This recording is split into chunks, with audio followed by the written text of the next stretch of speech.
நம்ம அண்ணனுக்கு பல்வேறு சொல்றாங்களே ஆஃபர்லாம் கொடுத்தாங்க.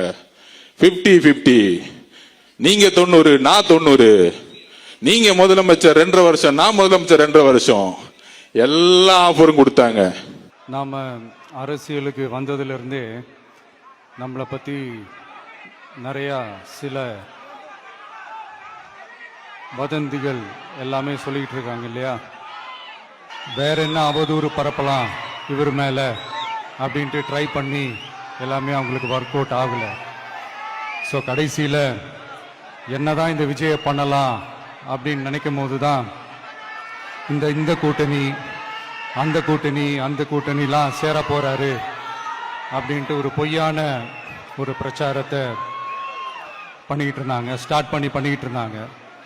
இந்த நியூஸ் எல்லாம் கேட்டு நீங்கள் கொஞ்சம் கன்ஃபியூஸ் ஆயிருப்பீங்க. அதனால இங்கே மறுபடியும் ஓப்பனாக தெளிவாக ஒரு விஷயத்தை நான் சொல்கிறேன்.